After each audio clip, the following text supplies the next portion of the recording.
Film à voir pour améliorer votre culture ciné. Et aujourd'hui, on va parler de comédies françaises. Oui, oui, des comédies françaises. Et dites-moi si vous les avez vues dans les commentaires. En premier, Mon oncle de Jacques Tati, sorti en 1958. On connaît Playtime de Jacques Tati, mais on cite moins Mon oncle, qui est pourtant une très bonne comédie, que moi j'aime beaucoup, avec une esthétique très marquée et une mise en scène qui l'est tout autant. Jacques Tati qui réalise mais qui joue aussi dans ce film, qui joue le personnage de Monsieur Hulot, un homme attachant, rêveur, qui vit dans un quartier populaire et qui va se retrouver confronté à un monde plutôt froid, presque aseptisé. Et ce qui fonctionne dans ce film, c'est avant tout les situations, parce qu'il y a très peu de dialogue. Jacques Tati va filmer l'absurde des situations, tout passe par l'image. C'est effectivement kitsch quand on le regarde avec nos standards actuels, mais c'est ça qui marche. Bref, excellent film de Jacques Tati que je vous invite à voir. En deuxième, Les Barbouzes de Georges Lautner, sorti en 1964. Autre style, mais toujours très efficace, Les Barbouzes qui est en soi une parodie de film d'espionnage, là où Les Tontons Flingueurs étaient plutôt une parodie de films de gangsters. Très efficace notamment parce que les répliques sont cultes, que les dialogues sont percutants, et c'est normal parce que c'est signé Michel Audiard, qui a l'habitude de nous régaler avec ses dialogues. Le casting est excellent, Lino Ventura, Bernard Blier entre autres, bref, excellent. C'est un film que je trouve toujours aussi bon, en tout cas l'histoire et les situations comiques, elles fonctionnent sur moi. Lautner met en scène des situations absurdes, c'est ultra exagéré, mais c'est volontaire pour renforcer ce côté parodie de films d'espionnage. Il y a pas mal de jeux de mots, ça va vite dans les situations, même s'il y a des petits temps morts, mais en tout cas c'est une très bonne comédie française d'avant, que je vous invite à voir évidemment. Et en dernier, c'est pas un film, mais c'est plutôt une filmographie, je vais vous parler de Quentin Dupieux. Vous me direz, aucun intérêt, tout le monde connaît son cinéma, pourquoi en parler? Alors déjà, tout le monde ne connaît pas son cinéma.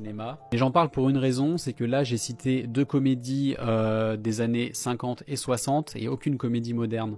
Et selon moi, Dupieux est celui qui a su le plus renouveler le genre de la comédie française moderne, justement. En jouant sur l'absurde, en jouant sur l'inattendu, en nous faisant sortir de nos gonds pour nous proposer à chaque fois quelque chose de nouveau. C'est toujours différent, mais c'est toujours très identifiable, que ce soit dans l'histoire ou dans la mise en scène. Et son autre force, c'est aussi de bien choisir ses acteurs et de bien les diriger pour les emmener là où on ne les attend pas. J'en parle aussi parce que quand j'ai fait mes recherches, en fait, je me rends compte que les comédies françaises actuelles, elles sont assez aseptisées. Elles souffrent toutes d'un manque d'originalité, que ce soit dans l'humour, dans les situations, dans l'aspect comique, et même dans la construction de l'histoire qui est généralement toujours la même chose, où on voit venir les situations à des kilomètres et on sait comment ça va se terminer. Bref, dites-moi quelles sont vos comédies françaises préférées et dites-moi celles que vous recommanderiez pour améliorer votre culture ciné.